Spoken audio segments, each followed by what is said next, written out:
సాటి బంధువుల్లారా, రాబందుల్లారా, ఎన్నాళ్లుగా రావణుని చేతిలో హతులైన ఎంతోమంది మంచివాళ్ల మృతదేహాలు పీక్కు తినాల్సి వచ్చినందుకు బాధపడుతూనే బ్రతుకీడ్చుకొచ్చాం. 100 గొడ్లను తిన్న రావణుడు అనే రాబందును కూల్చడానికి శ్రీరామచంద్రమూర్తి అనే గొప్ప గాలివాన సాగరం దాటి లంక ఎదురుగా అపారమైన వానరసేనతో విడిచి ఉన్నాడు. ఇక మనం మనస్ఫూర్తిగా దుష్టులైన రాక్షసులను భోజనం చేయవచ్చు. అయితే ఈ సమావేశం యొక్క ముఖ్య ఉద్దేశం మనలో ఎవరెవరు ఎవరిని తినాలి అనేది చెప్పటానికి. గొప్ప వీరులైన మైందుడు, ద్వివిధుడు, వృషభుడు, సుషేణుడు, నలుడు వంటి వీరుల చేతిలో చచ్చిన రాక్షసులను బాగా కుర్రరాబందులు తినాలి. ఎందుకంటే వారు పూర్తిగా చంపకుండా చావగొట్టి కొద్దిపాటి ప్రాణం ఉండగానే మరొకరితో యుద్ధానికి వెళతారు. అటువంటి వీరుల చేతిలో చచ్చిన వారిని తినాలంటే బాగా బలంగా ఉండాలి.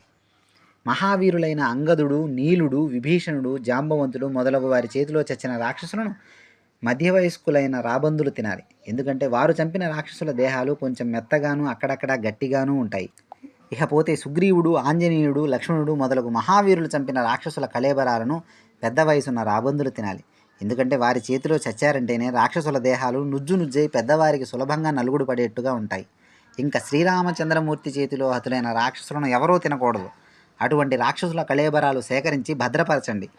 రాత్రిపూట పడుకునే ముందు ప్రసాదంలాగా తలా కాస్త నోట్లో వేసుకుందాం. జై శ్రీరామ్.